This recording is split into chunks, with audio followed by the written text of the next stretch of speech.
Okay, it is our last lesson of science before spring break, and we are continuing to read about sound.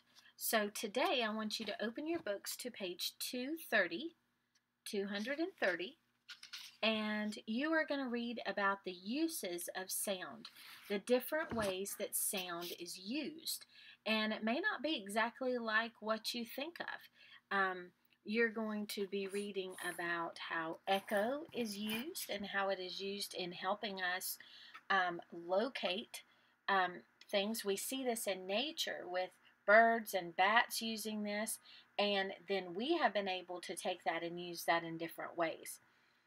You're going to read about how it is used underwater with something called sonar. I want you to read on page 232, talks about communicating with sound, how we've been able to understand and use it in a pleasing way to us, in a way that sometimes helps us worship and helps us relate with other people. Music can be a way that we can communicate and understand with sound. And then we're going to talk about the best ways to build and design with sound. And you're going to be defining a word called acoustics. That's how you say that word that's on page 234.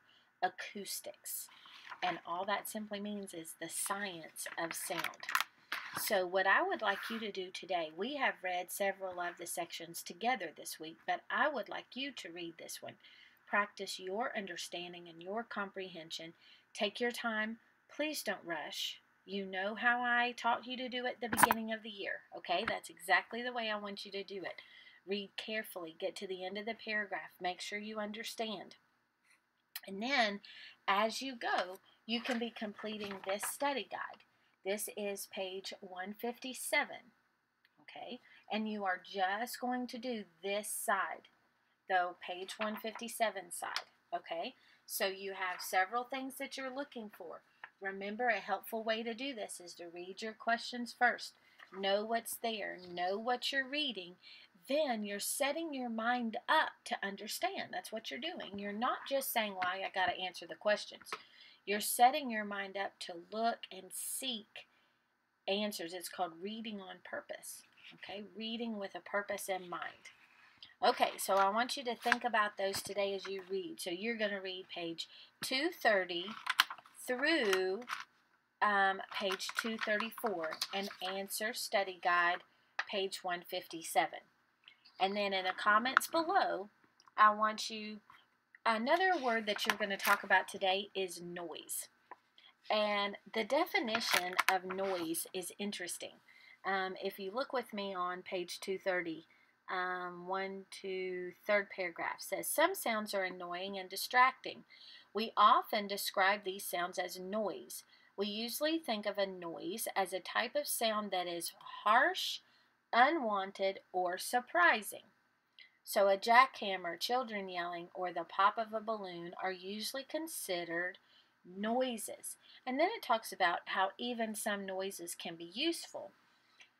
But I want you to think about that definition. A noise is a harsh, unwanted, or surprising sound. So, could noise be an opinion? How many times have you heard in a movie or maybe your own parents say, turn that noise off? And you would answer, or the character in the movie would answer what? It's not noise, it's music, right? Music is something that's considered pleasant to the ear, something that we desire to hear, and noise is the opposite. But could you see how it could be noise to one and music to another? So think about other sounds that could be a matter of opinion. So I want you in the comments below, and try to read the ones that have gone before you so you don't repeat anything.